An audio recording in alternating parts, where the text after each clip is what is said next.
Hello, good morning everyone. Today we're here to speak about Project Drawdown with João Pedro Gouveia. So João Pedro is an environmental engineer with a PhD in climate change and sustainable development policies. He's also a researcher at the Nova University of Lisbon, and as well as at Project Drawdown. And he's also a board member for the Drawdown European Research Group. And because we don't have much time to speak about this, I'll pass the mic to Pedro right now. Pedro, tell us more about Project Drawdown. Thank you for the presentation.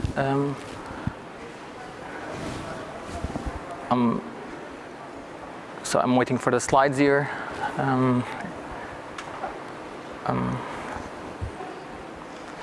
So good morning.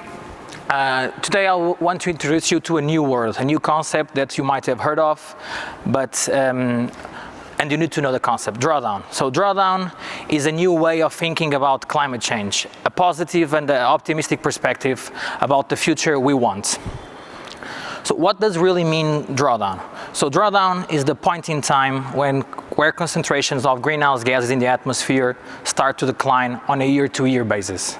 And this means that at the end we are sequestering more CO2 from the atmosphere than we are putting into. So the next day after carbon neutrality. For this, we built Project Drawdown. Project Drawdown has a mission to help achieve drawdown on a quickly, safely, and equitable way as possible. We started our project 5 years ago with a question, phase one. What if?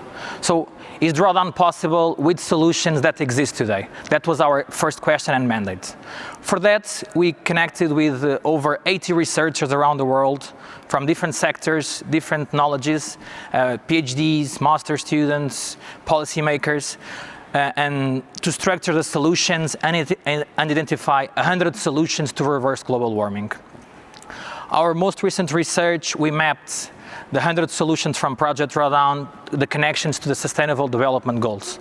And we understood really that the solutions not only have impact around climate change and reducing of emissions, but also other positive externalities as air quality, improved well-being in cities, protection of the environment. So the idea, and this is a global perspective, is the solutions can do majorly two things. So bringing sources of emissions to zero. So that's the current structure that you can see here on this graph of the overall emissions in the globe. And we want also to maintain natural sinks, so improve the sequestration of CO2 in the atmosphere.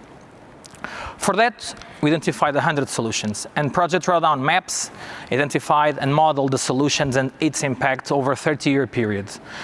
The solutions can have three principles. One, reduce sources of emissions, so bringing emissions down to zero. Two, supporting sinks, uplifting nature's carbon cycle.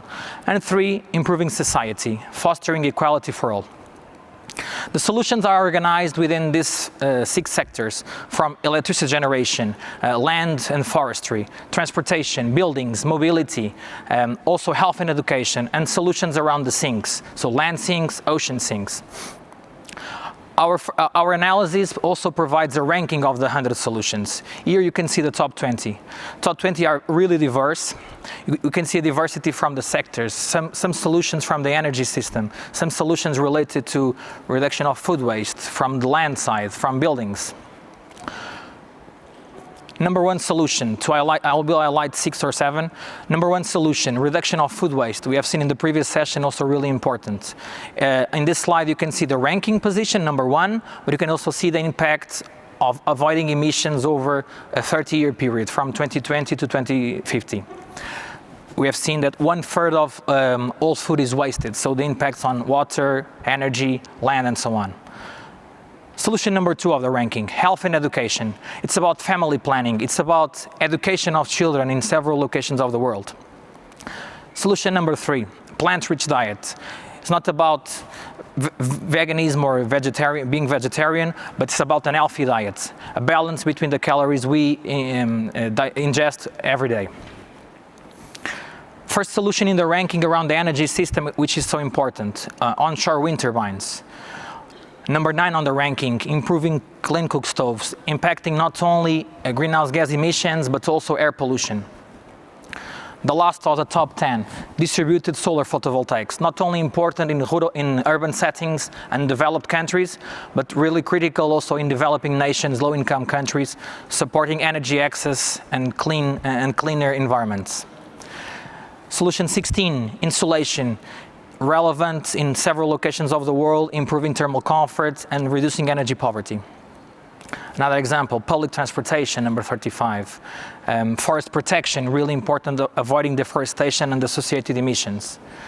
45, efficient ocean shipping, around technologies and the practices and the efficiency of the systems, the way we distribute the goods around the world. On the number 71 on the ranking, coastal wetland restoration and protection, really critical to avoiding several gigatons of emissions. And this makes all the 100 solutions makes the drawdown system. What we learned from our analysis is that there is no silver bullet. We don't need only 10 technologies. We need several technologies and practices that are already mature around the world and can be scaling. So we need not only the first half of the 10 most impacting solutions, but we need 100 solutions because they can be applied in different contexts, in different regions, at different scales. Okay, one part is the solutions identification, but then the numbers, the big numbers.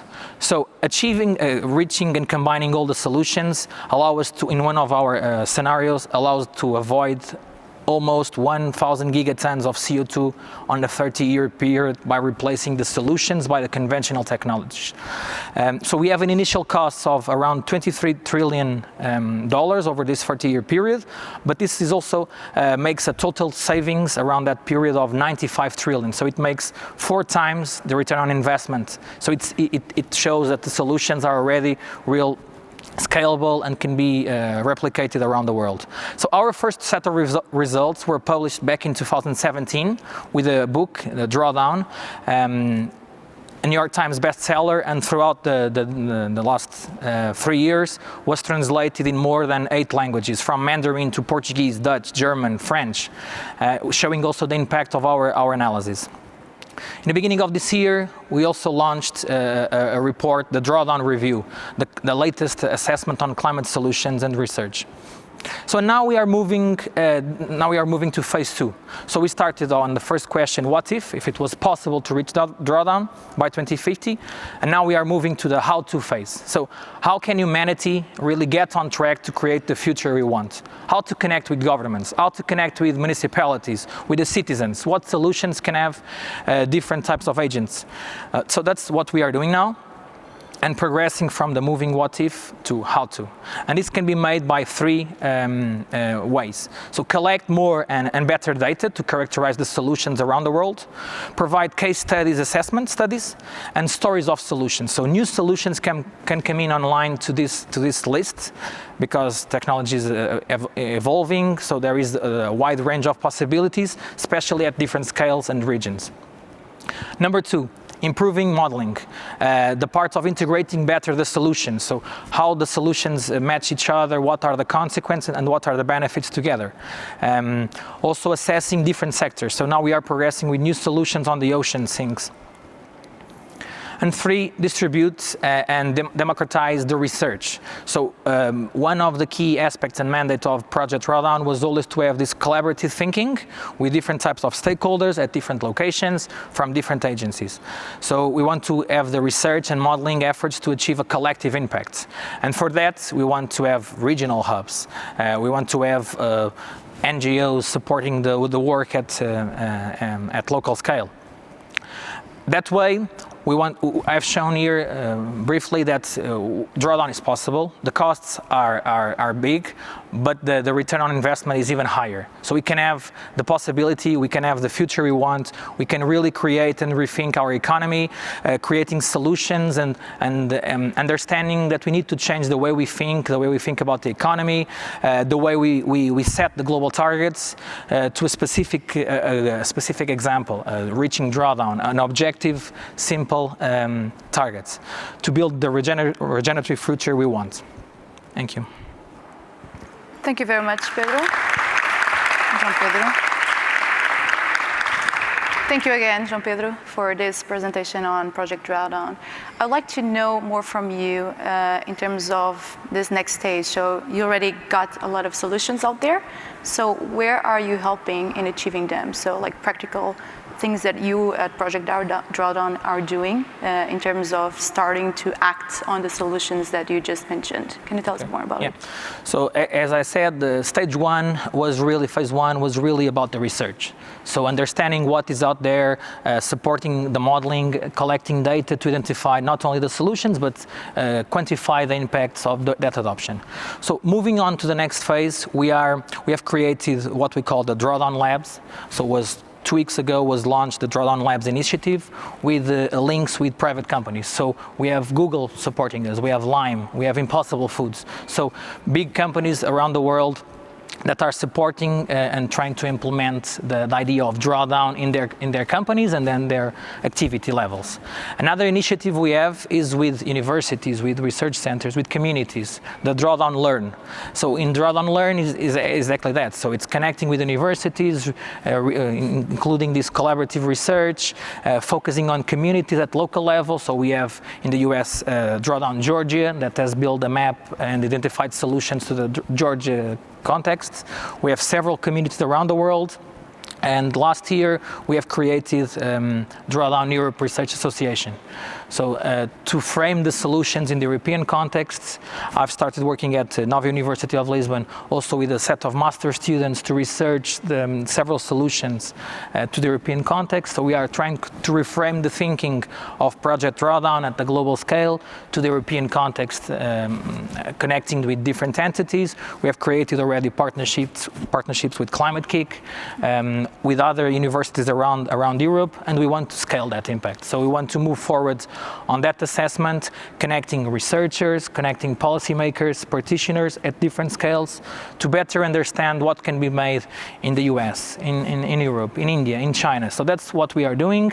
That's why it's also important to have our research and the book also connected and translated to different languages to reach out more people, because not everybody speaks English.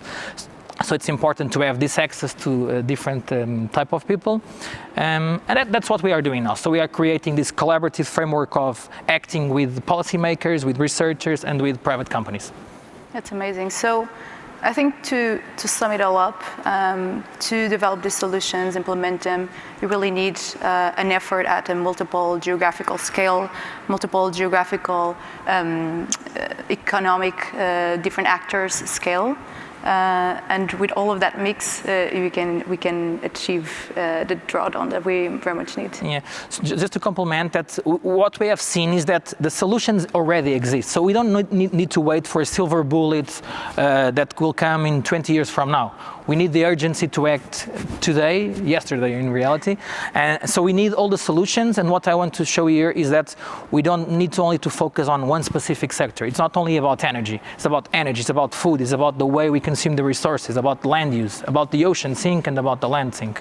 So it's important to have this diversity of solutions across sectors and trying to engage as much people as possible from different levels of agency, from governments to the citizens, because the solutions can span really the action of reduction of food waste, investment in insulation, in lighting, in efficient lighting, electric vehicles, public transportation. All this is about the citizens also, the way we act around the solutions. But of course there are other solutions as utility scale solar, wind on shore, or forest protection that need to be the governments to set the scene and make the targets. Basically, a global scale efforts with multiple actors acting in different ways. Absolutely. To achieve these goals. Oh, great. Thank you so much, João Pedro. Thank you for being here.